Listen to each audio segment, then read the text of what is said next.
নিজের হাতে লাগানো সবজি দিয়ে রান্না করার একটি আলাদাই মজা আছে, সেই সবজি খাওয়ারও একটা আলাদা মজা। ভেবেছিলাম পালং শাক অল্প কয়েকটা হবে, সেই দিয়ে হয়তো বেশি কিছু রান্না করতেও পারবো না। তাই করতে গিয়ে প্রায় আমি 2-3 রকমের রেসিপি বানিয়ে ফেলেছি পালং শাক দিয়ে। এই সপ্তাহে সৌম্যর জন্মদিন, আর আমার ইচ্ছে আছে এই জন্মদিনের সপ্তাহে প্রত্যেক দিন একটা করে সৌম্যর পছন্দের রান্না আমি ওকে খাওয়াবো।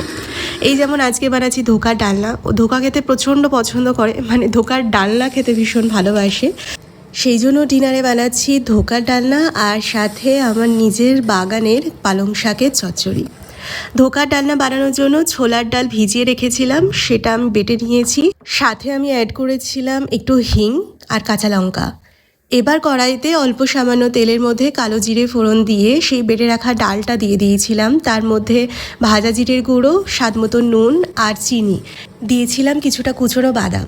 তারপর সেই বেটে রাখা ডাল দিয়ে ভালো করে নাড়িয়ে চাড়িয়ে শুকনো হয়ে এলে সেটাকে অন্য একটা জায়গায় ঢেলে একটু সেট করে বরফি আকারে কেটে ভেজে নিয়েছি। অন্যদিকে আমি পালং শাক বানাবো, আর পালং শাক যেহেতু খুব বেশি নেই তাই একটু বেশ সবজি টবজি দিয়েই বানাচ্ছি যাতে বেশ খানিকটা হয়। আমি একটু বেগুন আর কুমড়ো দিয়ে বানাচ্ছি, তবে এই পালং শাক শুধু না বানিয়ে একটু বেগুন, কুমড়ো, আলু দিয়ে বানালে কিন্তু খেতেও বেশ ভালো লাগে। এদিকে ধোকাগুলো তো ভেজে নিয়েছি, এবার সর্ষে তেলের মধ্যে শুকনো লঙ্কা আর জিরে আর সাথে গোটা গরম মশলা ফোড়ন দিয়ে টুকরো করে কেটে রাখা আলু নুন হলুদ দিয়ে ভেজে একটা মশলা দিয়েছিলাম।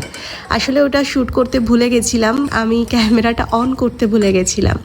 আসলে ওই মশলার মধ্যে ছিল টমেটো বাটা, আদা বাটা, কাঁচা লঙ্কা বাটা। তারপর রেগুলার মশলা দিয়ে ভালো মতন কষিয়ে একটু গরম জল দিয়েছি। জলটা ফুটে গেলে তার মধ্যে কাঁচা লঙ্কা চেরা সেটা দিয়েছি, আর সাথে দিয়েছি ভেজে রাখা ধোকা।